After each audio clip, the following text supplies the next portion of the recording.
কবিতার নাম মতি সর্দার। আমি বানভাসী লোক বটি গো, বাঁকুড়ার মিঠা থানাতে ঘর বটে। নামটা হইল মতি সর্দার। বাপ কাকার আমল থেকে চৌকিদারি করি। 50-এর আকালের পর থেকে গেল বছর তক খরার চোটে দকড় কোচ্চা হয়েছিল। এই বছর আবার বানভাসী। তো কাগজালাকে বইলুম, বাবু লিখে নিবেন আমার কথাটা।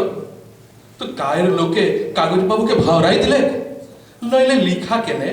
কাগজবাবু তো ফটো তোলার কলটা তক তাক করিয়েছিল, কিন্তু বললে কো বুড়াটো পাগল বটে। এই দেখুন আমি পাগল হইলাম কিসে। আমার বউ বিটি দামোদরের জলে ভাইসা গেলেও বুড়ি মাটা তো বিটি ঘরে গিয়া তরিয়া ছিল, কিন্তু বইলে করেলা হয়েছে। গাঁর মানের লোক বইলে না না ওটা পেটের রোগ বটে। তা বাদে গুটেকে হেচড়া হেচড়ি টানা টানি করে হাসপাতালে নিয়ে যাওয়ার আধ পথে বুড়িটা মরিয়া গেল। আর আমি এখন বানভাসী গায়ের পাশ ঝোপে ধসা মাটির দিয়ালে দিয়ালে বাবুদের দালান বাড়ির ধারে ধারে চৌকিদারের হাঁক দি। তবে কি জানেন, গায়ের লোকের এই রেই করি আইসব বলবে বুড়া পাগলটাকে গায়ের থেকে খেদরাইতে হবে। কিন্তু কিন্তু সেদিন আমি যখন রানীগঞ্জের বাজারে গেছিলাম আর সন্ধ্যেবেলায় হুশ করে দামোদরের জল আমাদের এই ছোট গাঁওটাতে সবাই গেল, কই তখন তো তোমরা আমার বউ বেটিকে সামলাইতে লারিয়েছ।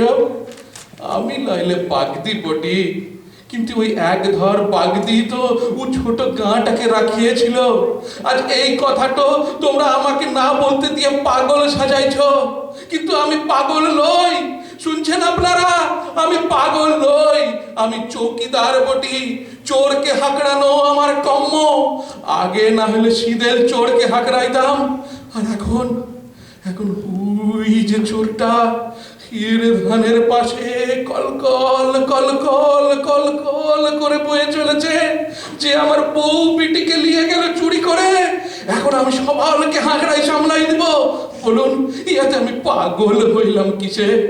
তোমরা আমার বউ বিটিকে সামলাইতে লারিয়েছে বলে আমি মতি সর্দার পারবই নাই কেন? এখন আমি রাতের বেলায় সবাইকে হাঁকড়াই সামলাই দিব। দামোদর আইছে, সামাই যাও, পালাই যাও, পালাই যাও।